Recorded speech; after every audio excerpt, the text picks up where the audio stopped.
conforme eu estava falando na aula passada, né? A gente vai fazer agora a outra consulta. Nós fizemos na aula passada a buscar por código, né? Que volta somente um elemento. Então agora eu vou selecionar ela, vou copiar e vou colar novamente embaixo, porque eu vou fazer a consulta chamada de listar, que vai literalmente listar todos os, nesse caso, todos os alunos. Então essa daqui é a listar, tá certo? A listar não tem parâmetro, porque eu vou listar todos os alunos. Então, o que eu vou mudar de cara aqui, ó? From aluno, não tem o where, e eu vou fazer só assim, ó, order by nome, beleza? E acabou, tá? Então agora o que acontece? O listar, ao invés de devolver um único aluno, ele devolve uma lista de alunos. Então ele vai devolver um array list de alunos, ok? Então ele devolve uma lista de alunos. Então eu mudei lá o tipo da variável de retorno, que agora é uma lista de alunos, ok? O botão vai vir daquele mesmo consultar, só que nós vamos criar uma tela à parte para fazer essa busca, tá? Mas por hora, o que acontece? Essa lista, ela vai, no caso, trazer sem distinção nenhuma todos os alunos que estão na tabela, ok? Aí, veja bem, eu vou ter que criar agora uma variável do tipo arraylist, igual essa daqui, para ser a variável de retorno, certo? Então eu vou criar ela aqui, ó. Eu vou criar então a variável alunos e já vou instanciar ela aqui, ó. Beleza? Tá lá. Agora vem a parada muito simples, tá certo?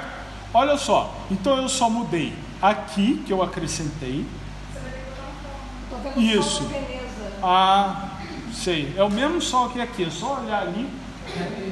O sol é o mesmo. Ó, eu só criei o alunos aqui, mudei o retorno e alterei o SQL. Aí agora não é mais if, tá certo? Porque eu posso ter um monte de alunos. Então eu poderia, como você falou, eu poderia usar o for, mas a estrutura mais fácil para mim é o while.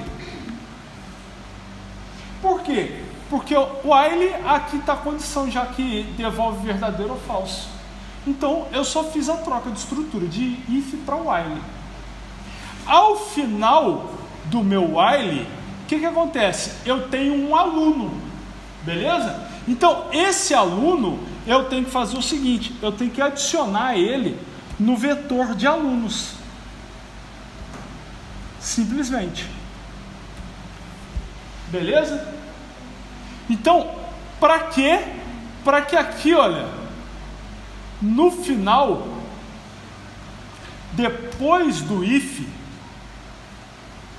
eu posso colocar direto aqui, ó, eu faço um return alunos, ok? Tudo isso. Deixa eu voltar aqui, return alunos, ok? Então foi simples, olha. Agora, a cada vez que eu faço um next, eu mudo para o próximo aluno. Se esse next me voltar true, eu instancio um novo aluno, seto todos os valores vindos do banco no objeto aluno e adiciono esse objeto no vetor. Vou fazendo isso até que o meu next encontre o end of file e ele saia desse loop, e aí eu simplesmente retorno a lista de alunos. Beleza?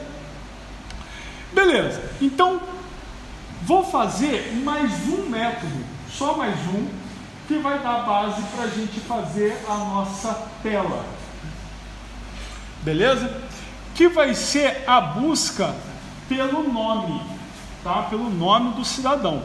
Então, vai voltar novamente uma lista. Então, eu vou copiar esse método listar, vou colar ele aqui embaixo e vou chamar ele de buscar por nome.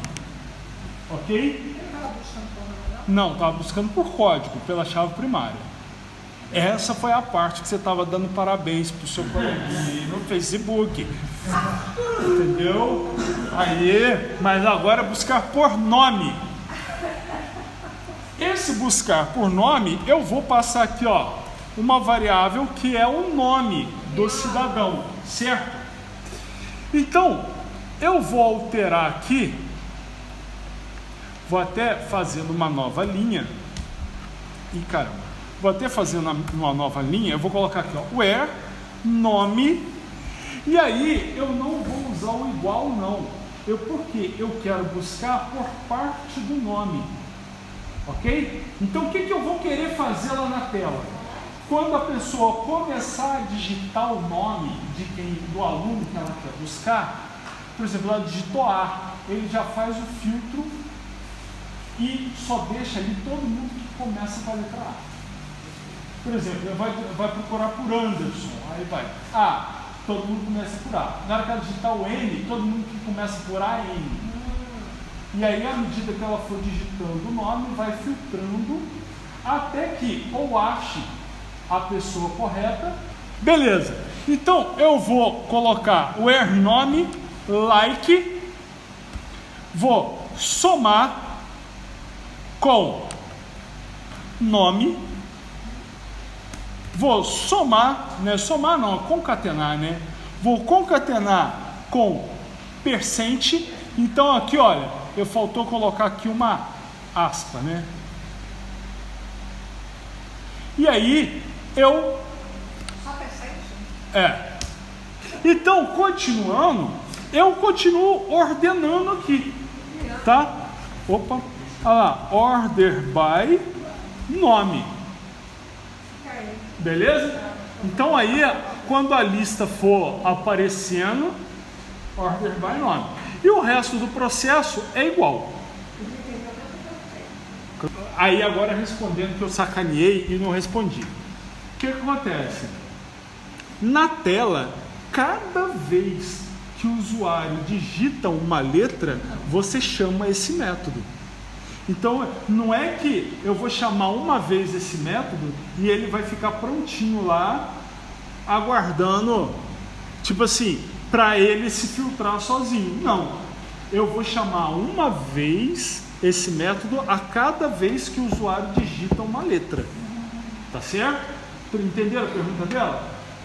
Então, esse método, numa busca que o cidadão começou a digitar o nome, se ele digitar 4 letras desse nome, eu vou chamar esse método 4 vezes. Tá? O que nós vamos fazer agora? Nós vamos começar a construir, provavelmente não vai dar tempo de fazer a tela toda, mas nós vamos começar a construir a tela que vai ser a nossa tela de pesquisa, tá certo? Então, eu vou criar uma nova tela, tá? Veja bem, já um ponto importante de cara. Essa tela, ela não poderá ser uma J-internal frame, beleza? Ela não poderá ser uma internal frame. Por quê? Porque eu vou colocar essa tela em modal. O que é uma tela modal? É uma tela que não vai para trás das outras. Tá vendo? Ó, se eu tiver aqui, por exemplo, eu tenho, sei lá, eu estou abrindo aqui o SQL Server. Tá vendo? Eu abri o SQL Server, a tela do NetBeans já foi para trás da tela do SQL Server. Se eu fizer assim, ó, tá vendo? O SQL Server foi para trás do NetBeans. A tela em modal é uma tela que você até pode minimizar ela, mas ela não vai para trás das outras telas. É uma tela que, enquanto ela existe, ela fica na frente. Tá? Ela fica, ninguém consegue sobrepor ela. Não consegue. Beleza? Então, qualquer outro programa que você abra, qualquer outra tela que você abra, essa tela está na frente. Ok? Então, como a internal frame é uma tela que fica dentro do JFrame, eu não posso criar uma internal frame modal. Beleza? Então, eu vou criar essa tela de pesquisa como JFrame. Ok? Então, eu vou chamar ela de FRM pesquisa. Ok? Vamos lá. O que eu vou fazer nessa tela? Ó, vou ajustar o tamanho dela. Vou colocar... Posso fazer o seguinte também, né?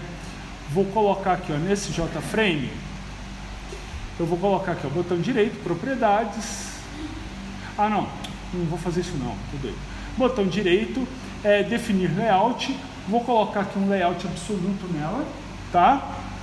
Vou, botão direito, propriedades, não é aqui, é aqui.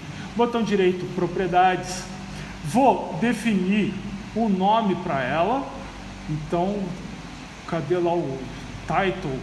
Tá aqui, ó. Pesquisa. Vou dizer que ela... Cadê? Aqui, ó. Vou deixar marcado aqui, ó. Tá vendo? Esse always on top. Tá vendo que ele é booleano? Esse cara é que... Aqui é só o suporte, né? Esse always on top, que é um parâmetro que eu vou marcar para essa tela ser modal. Então, always on top. Marquei ela para true. Então, a partir de agora, toda vez que essa tela for aberta, ela vai ficar na frente das outras. Ó, default close operation, eu não posso também deixar exit on close, porque senão quando eu fechar essa tela, ela vai encerrar o programa todo.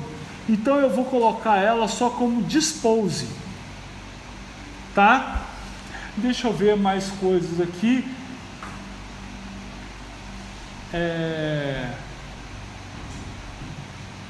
Resizable, vou desmarcar para ela não poder ser, como é que chama? Oi? Redimensionada. Se eu marcar aqui esse undecorate, o undecorate ele que mostra a barra de título, essas coisas. Se eu marcar ele tira aquela barra de título com o xizinho para fechar e tudo mais. Não vou deixar ele aqui, tá? Então tá lá. Primeira coisa que eu vou fazer, eu vou pegar aqui um campo de texto, vou colocar aqui, vou esticar ele, vou colocar uma label aqui e vou colocar aqui uma tabela. Beleza? Tá aqui uma tabela, obviamente eu vou ter que redimensionar essa tabela.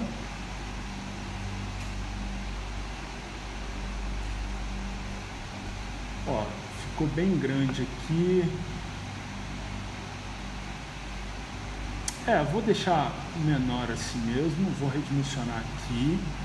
Vou afastar um pouquinho para baixo, só para eu colocar um botão aqui, que vai ser o botão sair. Então já vou... Ih, caramba! Já vou fazendo as coisas, né? Editar texto, esse botão é o sair. Eu vou fazer isso aqui, ó. ESC, porque depois eu vou colocar uma funcionalidade aqui no botão sair, que você digitando ESC ele também sai, tá?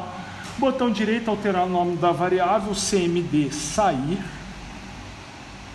Ok? A tabela, botão direito, alterar o nome da variável, eu vou chamar de tabela. Nome bem sugestivo, né?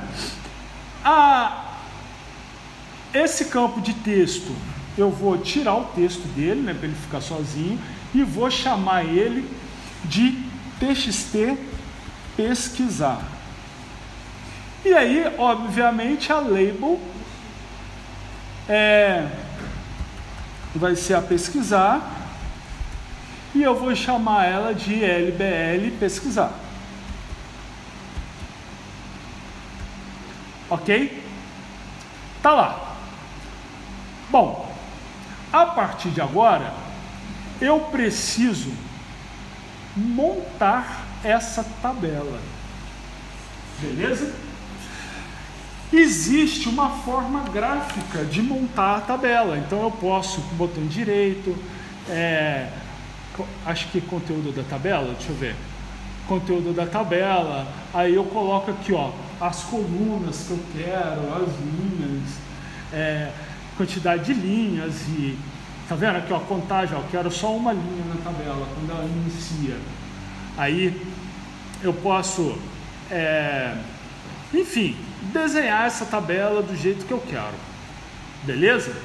Só que, obviamente, eu não vou fazer isso, né? Claro que não. Eu vou programar toda a tabela, certo? Então, vamos lá.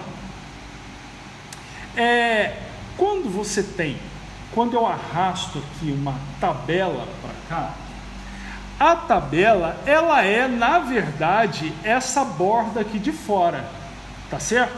Ela é o quadrado. Aí você fala, pô, mas a tabela não é o linha e coluna? Sim, aqui no Java, o que separa linhas e colunas é um outro objeto que a tabela se baseia para ser criada.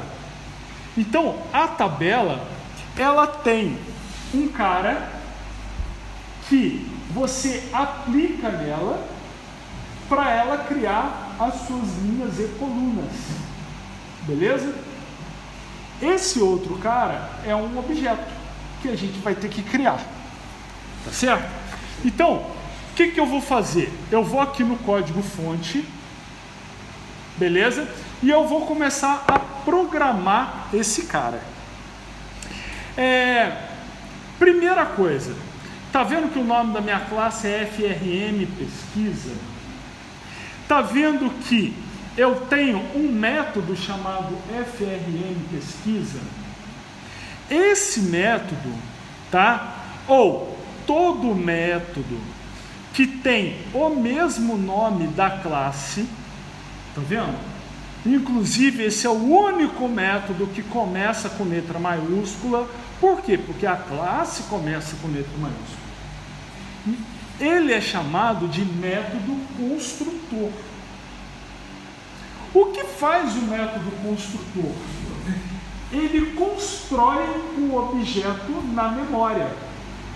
Toda classe tem um método construtor.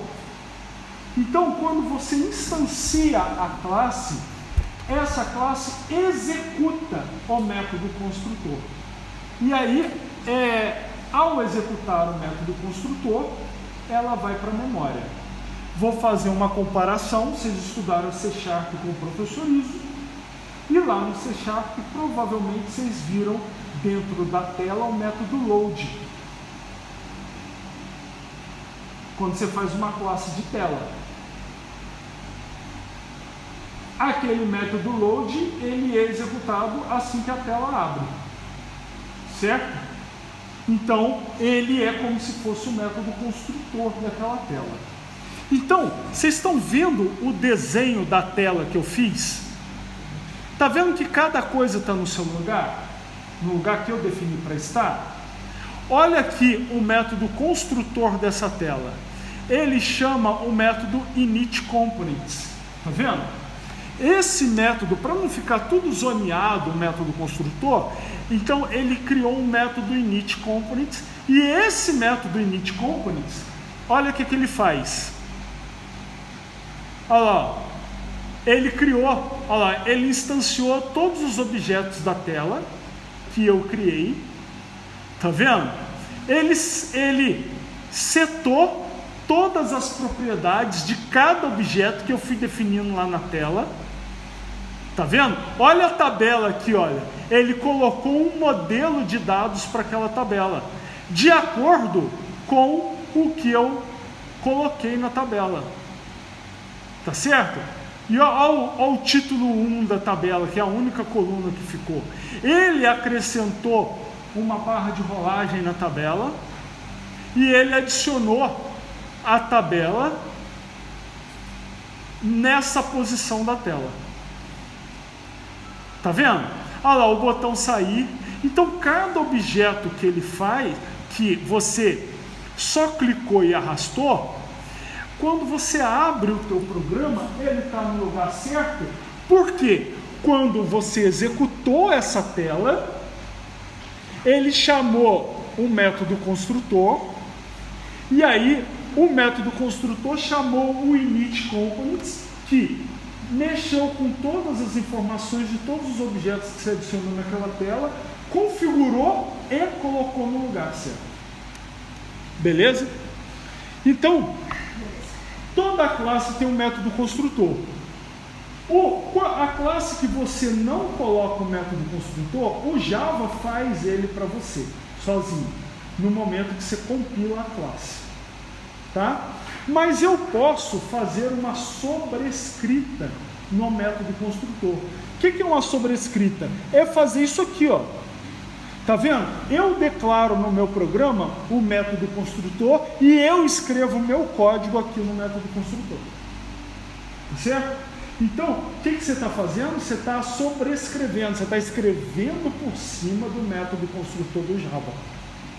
Ok? Ele assume o que você ele não assume mais o que está ali, assume o que você está escrevendo. Ele não assume mais as configurações padrão de método construtor do Java e assume o que você está fazendo. Beleza? Estão entendendo isso aí? Sim ou não? Beleza. O que eu vou fazer? Eu vou fazer as minhas configurações na tabela e vou colocar elas aqui, depois do init components. Ah, professor, por que eu não posso colocar antes? Porque vai dar pau. Vai dar pau porque está vendo que dentro do init components é que ele instancia os objetos. Então, se você fizer alguma atribuição na tabela antes dela ser instanciada, não vai funcionar. Tá certo? Então, eu vou fazer tudo o que eu quiser fazer para a tabela aqui depois do init components. Beleza? Entendido isso? Então tá. O init components, ele precisa, aliás, a minha tabela, ele precisa de uma variável, que é uma variável do tipo default table model. O default table model é a variável que define na tabela. Aliás, eu não vou nem usar isso aqui não. A default table model é a variável que cria um modelo de dados para a tabela. E é nesse modelo de dados que você vai trabalhar. Então, tipo assim, quando eu quero adicionar uma linha na tabela, um dado na tabela, eu não adiciono na tabela, eu adiciono no default table model, que é o conteúdo da tabela. Tá certo? Então, para eu montar esse default table model, eu preciso de duas variáveis. A primeira variável é um vetor. Então, eu vou criar aqui, ó, um vetor de string chamado colunas. Opa! E aí eu já vou colocar valor nesse vetor. Ó, tá vendo? Eu já estou colocando valor nesse vetor. Bom, quais colunas do aluno eu quero mostrar? Eu quero mostrar o código dele na minha tabela e quero mostrar o nome. Só quero mostrar o código e o nome do aluno. Tá vendo? Então eu fiz um vetor de colunas e coloquei o valor na posição 0 de colunas, código, e na posição 1, nome. Tá certo? Eu poderia criar um vetor string colunas igual a new string de 2 posições e depois colocar valor na posição 0 e valor na posição 1. Tá? Também posso fazer isso. Só que aqui, para ficar com menos linhas, eu criei o vetor já inicializando ele. Tá beleza? Bom, agora eu já posso criar aqui, ó, default table model. Tá aqui, ó, default table model. Beleza? Olha lá. Então, eu vou criar aqui, ó, uma variável default table model que eu vou chamar de dados, igual a new default table model. Tá vendo que, olha só, eu tenho vários métodos construtores para default table model. Tá vendo? Beleza? Então, cada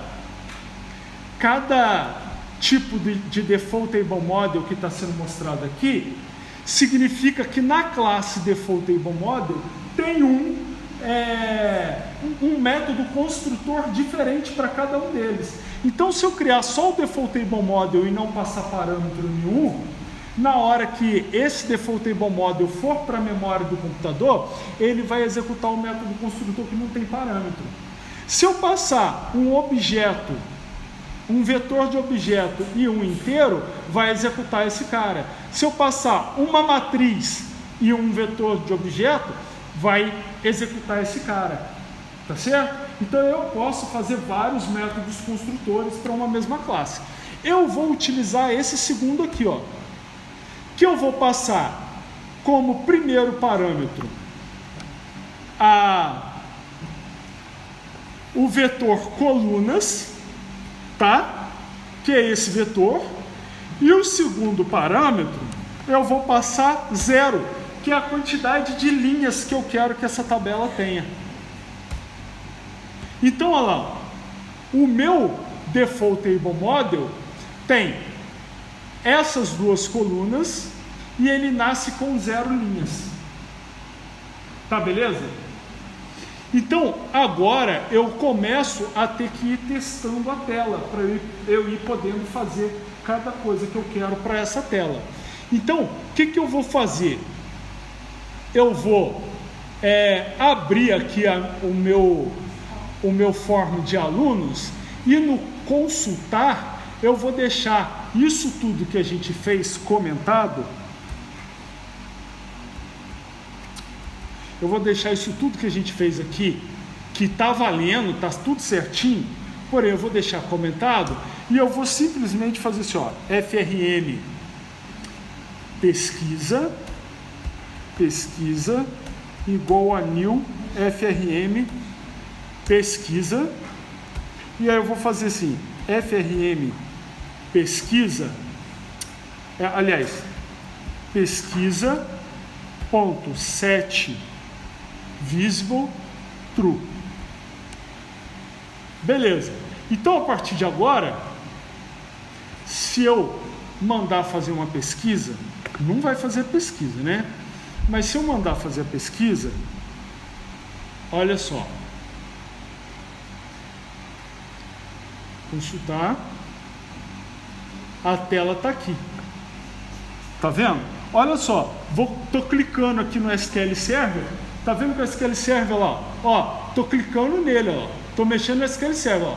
Tá vendo que ele não vem para frente dessa tela? Tá certo? Ó? Não vem para frente dela. Enquanto eu tiver com essa tela aberta, outras telas não vêm para frente dela. Tá certo? Tá tranquilo até o momento? Aí, olha só. Isso aqui é o que mesmo? Beleza. Aí, olha só. Pô, tá com title 1. Tá com várias linhas. Ou seja, o que eu configurei não aconteceu nada, tá certo? Então, o que eu vou fazer aqui, olha? Vou lá no mesmo lugar, agora eu já vou programar tudo lá. Personalizar código, tá? Essa parte que está com fundo cinza, eu não consigo mexer, apagar, não consigo fazer nada. Aqui, ó, não dá para fazer nada. Então, eu vou fazer aqui, ó. Tabela.get model.get. Tá vendo que dentro do modelo, tá vendo? Eu peguei, ó, eu selecionei o meu defaultable model. Aí eu pego da tabela, eu pego de volta esse modelo, esse defaultable model. Dentro do defaultable model, eu tenho vários atributos. Tá vendo? Então, eu tenho column count, column name, enfim. E eu tenho, além desse model, eu tenho...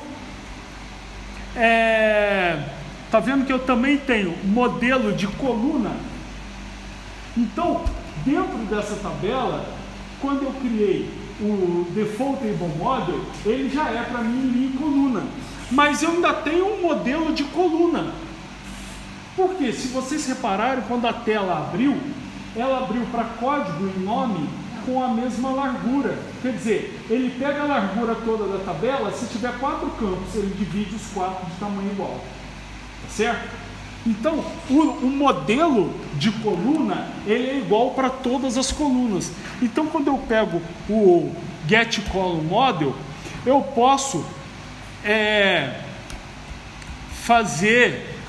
eu posso pegar coluna, ó, getColumn, peguei a primeira coluna, ponto 7, eu posso dizer qual é o tamanho, a largura que eu prefiro daquela coluna. Então, por exemplo, eu estou colocando uma coluna com 50 pixels, vou colocar a coluna 2, a segunda coluna, com 200 pixels. Sei lá, eu não sei nem quanto que dá isso em tela, mas eu estou chutando.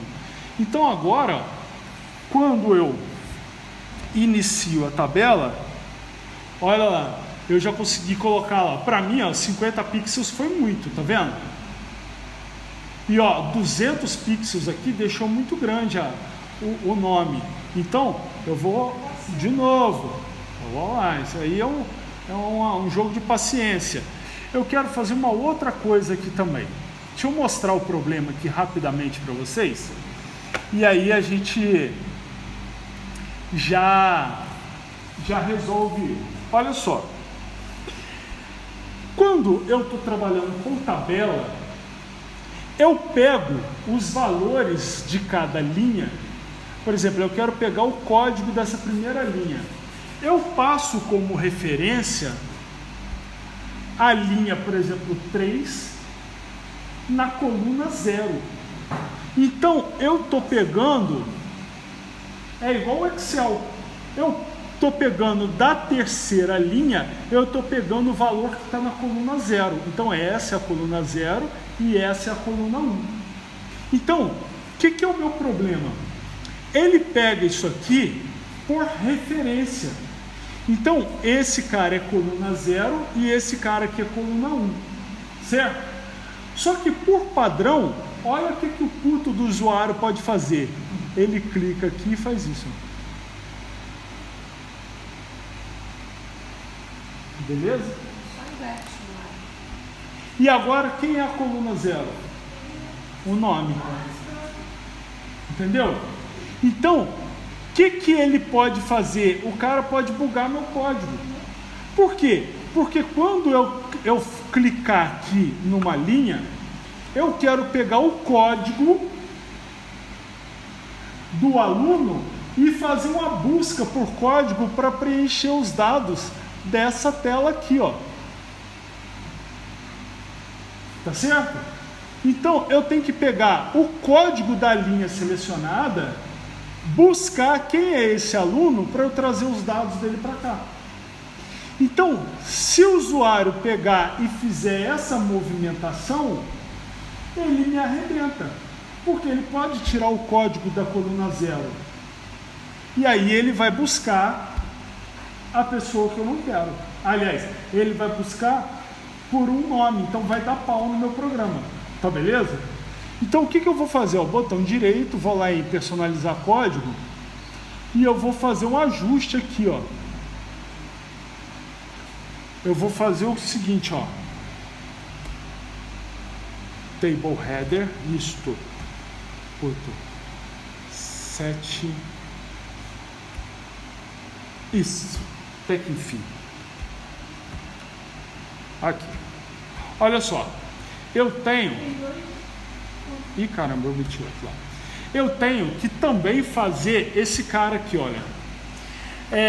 Eu pego da tabela, eu pego o cabeçalho, né, o modelo de cabeçalho dela e digo que tenho esse reordering allowed, né, permitir a reordenação das colunas. Então, eu passo para esse parâmetro que ele é falso, né, o padrão dele é v-true. E a partir daí, o que vai acontecer? O usuário não pode mais simplesmente clicar aqui, ó, ele não consegue mais reordenar. Beleza? Então, de básico, para a gente começar a criar a nossa tabela, é isso aí. Aí agora, o que eu vou fazer? Na próxima aula, a gente vai começar a trabalhar com os eventos na tabela. Então a gente vai simplesmente começar com essa tela já com dados, e à medida que a gente for digitando, nós vamos fazer filtro nesses dados. E aí a gente vai colocar vários e vários, como é que chama? Eventos nessa tabela, para eu poder andar nela, tipo assim, com as setas de movimentação, para eu poder clicar ou dar um duplo clique em alguma área da tabela, para eu poder apagar os dados da consulta e o filtro desfazer, enfim. Essa tabela, ela vai trabalhar totalmente em conjunto com a outra tabela, tá certo?